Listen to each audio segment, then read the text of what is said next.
Hi, this is Mrs. Killian, a third grade teacher at Lafayette Upper Elementary, and today we're going to look at comparing fractions with different models.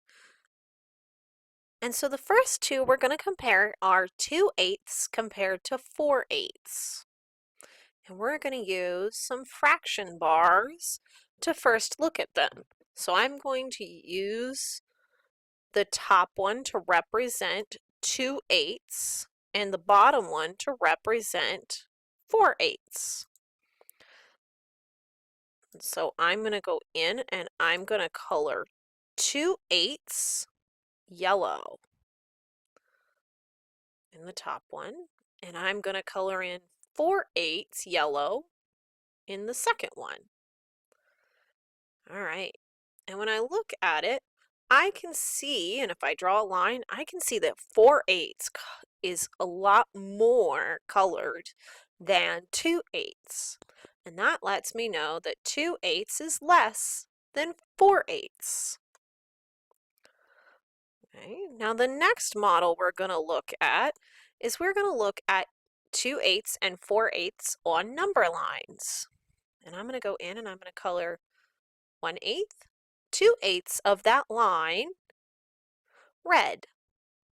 And then I'm going to go in and I'm going to color in 1/8, 2/8, 3/8, 4/8 of that number line red. So when I look at the first number line and the second number line, I can see that I colored more pieces in the 4/8.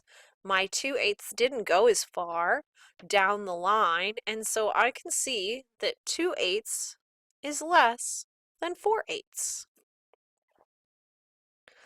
Now the last one is going to be looking at numerators and denominators. So if the numerators are the same, then the greater the denominator, the smaller the parts. Well, I look at my fractions and the numerators, the top numbers, are not the same, so I cannot use that strategy. Okay, so now I'm going to look and I'm going to read the second one and I'm going to say, if the denominators are the same, then the greater the numerator, the greater the fraction. Oh, well, when I look at the denominator, the number down below the line, I can see they are the same. So I can look and I can see the greater the numerator, the greater the fraction. So I see that 2/8 is still less than 4/8 because 2 is less than 4. Okay.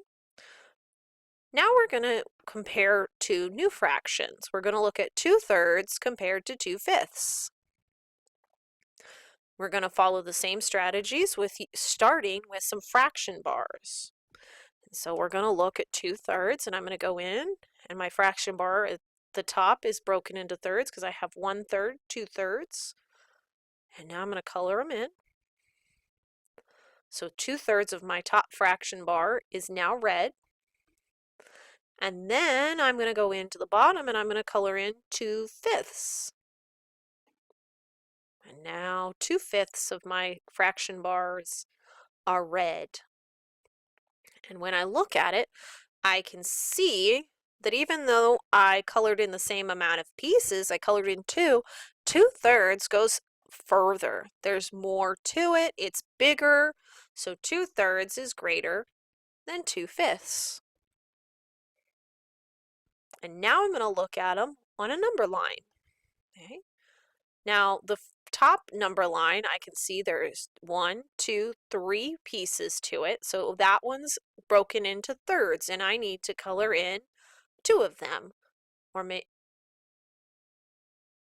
them red. So here's 1/3, 2/3.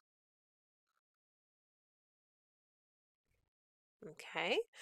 Now this bottom one, I can go in and I can see 1, 2, 3, 4, 5 pieces.